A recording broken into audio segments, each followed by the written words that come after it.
가족이란 언제나 내 편일 거라고 믿고 살아왔습니다. 특히 부모님이 아프시거나 힘드실 때면 우리는 당연히 서로를 챙기고 의지할 거라 생각했죠. 하지만 말입니다. 그 믿음은 어느 순간부터 조금씩 금이 가기 시작합니다. 제가 직접 경험한 이야기를 들려드릴게요. 이 이야기는 단지 저희 가족만의 문제가 아닙니다. 대한민국 어느 가정에서든 일어날 수 있는 가장 흔하지만 가장 아픈 이야기입니다. 어머니는 올해 63이십니다. 몇 년 전까지만 해도 동네에서 반찬 봉사를 다니실 만큼 건강하셨죠. 그런데 갑자기 다리에 힘이 빠지고 병원에서 정밀 검사를 받으신 결과 척추관 협착증 진단을 받으셨습니다. 혼자 걷기도 어려우셨고 밤에 잠도 제대로 못 주무셨습니다. 그 소식을 들은 저는 서울에서 다니던 회사를 일시 휴직하고 전라남도 고흥에 있는 본가로 내려갔습니다. 한 달 동안 어머니 옆을 지키며 밥을 짓고 등을 주물러 드리고 약속된 시간마다 물리치료를 도와드렸죠. 사실 그렇게 힘들진 않았어요. 그냥 당연한 일이라 생각했으니까요. 그런데 문제는 큰 누나, 은정이었습니다. 은정 누나는 결혼한 지 8년이 넘었고 지금은 광주 근교에서 남편과 함께 작은 요양원을 운영 중입니다. 정직하고 책임감도 강한 사람이라 제가 어릴 때부터 존경하는 인물이었죠. 그런데 이번엔 뭔가 달랐습니다. 어머니가 아프다는 말을 들었을 때도 바쁘다는 말만 하고 한 번도 본가에 내려오지 않았어요. 한 달 내내 어머니 상태가 어떤지 묻는 전화 한 통 없었습니다. 그리고 문제의 사건은 제가 서울로 돌아가기 바로 전날에 일어났습니다. 그날은 어머니 상태가 많이 호전되어 온 가족이 오랜만에 화상통화를 하기로 했습니다. 카메라 속 어머니는 많이 야위셨지만 표정만큼은 밝고 따뜻했죠. 은정가, 민재가 한 달 내내 날 챙겨줘서 얼마나 고마운지 몰라. 그 말을 들은 누나의 표정은 잠깐 멈췄다가 곧바로 차갑게 변했습니다. 그리고 그녀가 한 말은 아니 엄마, 그럼 내가 결혼해서 따로 산 건 죄야. 왜 다들 민재만 고맙다고 하시는데. 그 순간 저는 심장이 뚝 떨어지는 기분이었습니다. 누나의 그 말이 끝나자마자 화상 통화 속 분위기는 순식간에 얼어붙었습니다. 어머니는 순간 당황한 얼굴로 말끝을 흐리셨고 막내 도진이는 어색하게 웃으며 누나, 그냥 엄마가 민재 형한테 감사한 거잖아.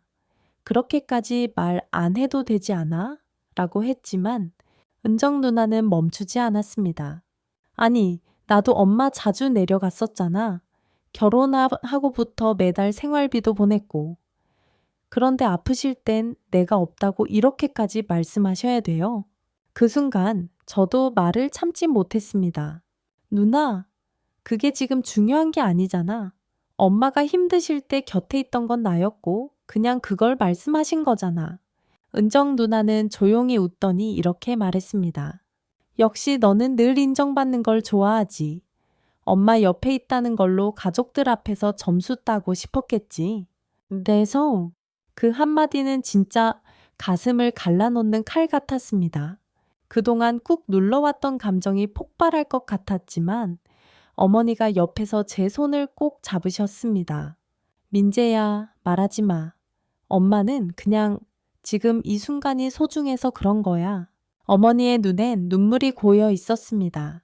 그 눈물을 보고 나서야 저는 더 이상 아무 말도 할 수 없었습니다. 통화가 끝난 뒤 저는 말없이 마당으로 나갔습니다. 찬 가을 바람이 불어와 이상하게 눈물이 났습니다. 화가 나기도 했고 서운하기도 했고 무엇보다 누나와 내가 이제는 가족이 아닌 것처럼 느껴졌습니다. 도대체 언제부터 우리는 서로를 이렇게 오해하게 된 걸까요?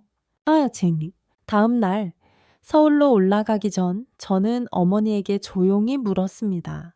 엄마, 누나가 왜 저렇게까지 말한 걸까요? 나 진심으로 누나랑 말도 섞기 싫어요. 어머니는 한참을 침묵하시더니 말씀하셨습니다. 그 애도 힘들었을 거야.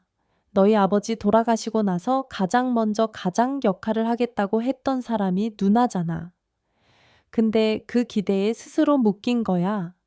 그래서 인정받고 싶은 건 사실 누나였을지도 몰라.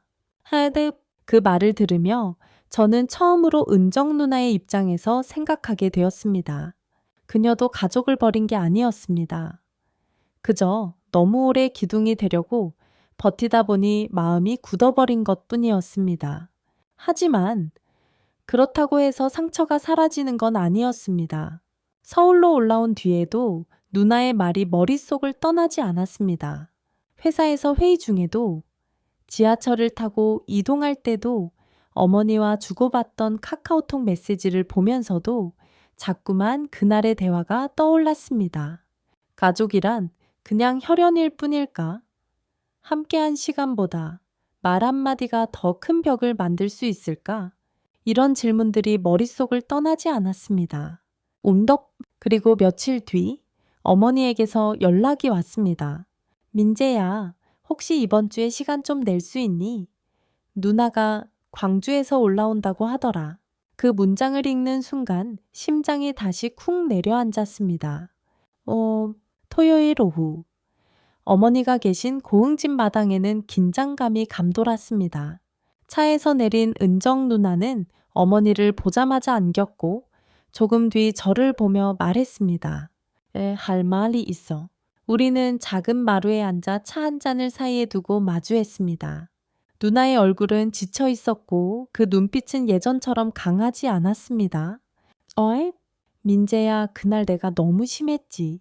저는 말없이 고개를 끄덕였습니다. 사실 엄마가 아프단 소식 들었을 때 나도 진짜 충격이었어. 근데 남편이랑 운영하던 요양원에서 환자 한 분이 갑자기 상태가 악화되셨거든. 누나는 눈시울을 붉히며 말을 이었습니다. 그날 하루 종일 제대로 먹지도 못했고 밤새 전화 돌리고 결국 장례까지 치렀어. 그래서 내가 가족들에게 무관심했던 게 아니라 정신이 없었던 거야. 네. 그 말을 들으며 처음으로 누나의 삶을 내가 얼마나 모르고 있었는지 깨달았습니다. 저는 어머니만 보였고 내가 했던 희생만 기억했고 누나가 안 했던 것만 탓했었습니다. 하지만 그 이면에 누나도 그녀 나름대로의 책임과 싸움이 있었던 거죠. 그래도 내가 그렇게 말하면 안 됐는데 너한텐 정말 미안해. 엄마 앞에서 그런 말 한 것도 너한테 상처 준 것도 다 내가 잘못했어. 누나의 사과는 거창하지 않았지만 진심이 느껴졌습니다. 저는 조용히 웃으며 말했습니다. 누나, 이제 우리 좀 덜 완벽해도 괜찮지 않을까? 가끔 못 와도, 가끔 짜증내도, 그래도 우리 가족이니까. 서울에서 그날 밤, 오랜만에 어머니와 누나, 저 셋이 함께 밥을 먹었습니다. 된장찌개에 어머니가 직접 담근 배추김치, 누나가 광주에서 사온 도토토리묵까지. 식탁은 조촐했지만 그 자리엔 오래된 오해가 걷히고 조용한 웃음이 다시 피어나고 있었습니다.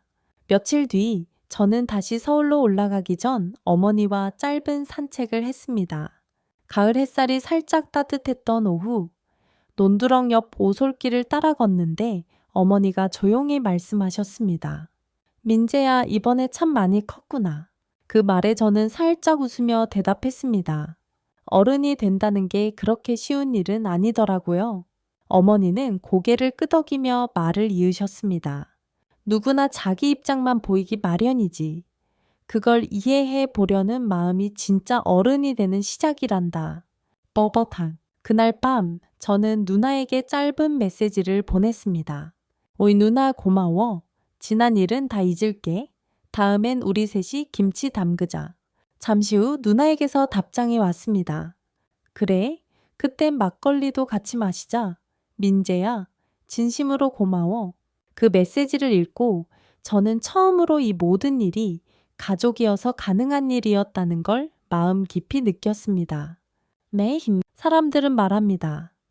가족은 가까워서 더 상처 주고받기 쉽다고요. 맞는 말입니다. 기대가 크니까 실망도 더 크고 그래서 더 오해하게 됩니다. 하지만 그 안에도 가족만이 가진 힘이 있습니다. 디게이 선비와 바로 다시 돌아갈 수 있는 마음. 서로를 다치게 했어도 언제든 다시 마주 앉아 밥 한 끼 할 수 있는 힘. 그건 이 세상 어떤 관계보다도 더 위대하고 단단한 유대입니다. 서울에 돌아온 후 저는 다시 바쁜 일상으로 복귀했습니다. 회의, 보고서, 야근. 여느 때와 다름없는 회사 생활이었지만 어딘가 달라진 건 제 안의 시선이었습니다. 퇴근 후 혼자 있는 방에서 가끔씩 어머니가 아프셨던 그 밤들, 누나와 나눴던 대화들, 그 모든 순간들이 마음 깊은 곳에서 조용히 울리고 있었죠. 서몽. 그 이후로 저는 달마다 한 번씩 광주에 있는 누나의 요양원을 들렀습니다. 처음엔 어색했지만 환자들을 정성껏 돌보는 누나의 모습을 보며 문득 이런 생각이 들었습니다. 가족을 챙긴다는 게 꼭 집안에서만 이루어지는 일은 아니구나. 누나는 자신만의 방식으로 누군가의 딸이자 누군가의 보호자 역할을 해내고 있었던 겁니다. 그리고 어느 날 어머니로부터 소포 하나가 도착했습니다. 작은 상자 안엔 직접 손바느질로 만든 앞치마 한 장과 짧은 쪽지가 들어 있었죠. 민재야, 너도 누나도 참 고맙다. 엄마는 매일 너희를 자랑하고 있어. 그 순간 마음속에 있던 묵은 감정들이 눈 녹듯 사라졌습니다. 오래진 시간은 앞으로만 흐릅니다. 돌이킬 수 없기에 지금 이 순간이 더욱 소중해지는 것이죠. 가족이란 때론 외면하고 싶고, 때론 부딪히고 멀어지기도 하지만 결국 다시 돌아갈 수 있는 처음의 자리입니다. 그 자리를 지키는 건 화려한 말이나 거창한 희생이 아니라 허퍼 메일의 작은 이하애와 기억 허무바입니다. 이야기의 끝자락에서 다시 묻고 싶습니다. 혹시 지금 내가 더 많이 참고 있다고 느끼시나요? 혹시 왜 나만 희생해야 하지? 라는 생각이 드시나요? 그 마음 너무나도 이해합니다. 하지만 가끔은 그 질문을 조금 바꿔보는 것도 좋습니다. 지금 내가 지키고 싶은 건 사람인가 자존심인가? 그렇게 단 한 걸음만 먼저 다가설 수 있다면 우리는 다시 따뜻한 식탁 앞에서 웃을 수 있을 겁니다. 예대 5년이 흘렀습니다. 계절이 5번 바뀌는 동안 우리는 각자의 삶을 살았습니다. 저는 서울에서 회사 과장이 되었고, 은정 누나는 요양원을 확장해서 더 많은 어르신들을 돌보고 있었습니다. 막내 도진이는 결혼해 이제는 한 아이의 아빠가 되었죠. 오대 너희들 그런 우리를 다시 한 자리에 모이게 한 건 어머니의 부고였습니다. 겨울이 시작되려던 11월 초 어머니는 평소처럼 따뜻한 물로 목욕을 하시고 자신이 좋아하던 라디오를 틀어놓은 채 조용히 잠이 드셨습니다. 그리고는 다시는 눈을 뜨지 않으셨죠. 장례식장은 조용했지만 이상하리만큼 따뜻했습니다. 그곳엔 어머니의 지인들, 동네 이웃들, 그리고 우리가 있었습니다. 누나는 검은 옷을 입고도 어머니의 앞치마를 꼭 쥐고 있었고, 저는 그 옆에서 마치 어린 시절처럼 누나의 어깨에 살짝 기대어 있었습니다. 오야턴. 입관식이 끝나고 유골함을 들고 나오는 순간 저는 무언가를 느꼈습니다. 눈물이 나기보다 마음 한쪽이 고요해지는 느낌이었습니다. 이제 정말 우리는 남겨진 사람들이 되었구나. 그리고 남겨진 사람들끼리라도 서로를 붙잡고 살아야겠구나. 우리랑 며칠 뒤 어머니의 유언장이 도착했습니다. 짧은 편지 한 장이었죠. 이내 아이들아, 삶은 항상 뜻대로 되진 않지만 서로 손 놓지 말고 살아라. 누가 옳고 그르냐보다 누가 먼저 손 내미느냐가 더 중요하단다. 너희 엄마가 그 편지를 읽고 우리는 아무 말 없이 한참을 같이 울었습니다. 오럼 그 이후로 우리는 더 자주 연락하게 되었고, 누나는 명절마다 직접 김치를 담가 보내주었습니다. 저는 광주에 있는 조카에게 책 선물을 보내주기도 했고, 막내 도진이는 매달 한 번씩 우리 형제 단톡방에 어머니의 예전 사진을 올려줍니다. 작품 세월은 사람을 바꾸지 않습니다. 사람이 마음을 바꾸기로 결심할 때 비로소 변하는 거죠. 가족이라는 이름은 때로는 무겁고 아프지만 그 이름 덕분에 우리는 다시 마주 앉을 수 있는 용기와를 배웁니다. 라투쿠어의 쿵쿠아미. 사랑하는 내 아이들아, 이 편지를 읽고 있다면 아마 엄마는 이제 너희 곁에 없겠구나. 너무 울지 말아라. 엄마는 너희와 함께한 시간이 참으로 감사했고 이 세상에 태어난 이유가 바로 너희 덕분이란다. 민재야, 엄마 곁을 지켜줘서 고맙다.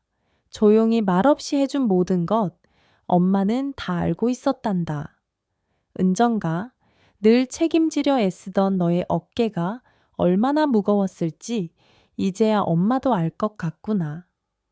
도진아, 내 장난기와 웃음 덕분에 이 집에 햇살이 들었단다. 엄마는 너희가 다투는 걸 볼 때마다 마음이 찢어졌지만 그 모든 것도 가족이니까 가능한 일이라는 걸 늦게야 깨달았단다. 사람은 다 부족하고 그래서 서로가 필요하다. 누가 더 잘했는지 따지지 말고 누가 먼저 손 내밀 수 있는지 그걸 고민하길 바란다.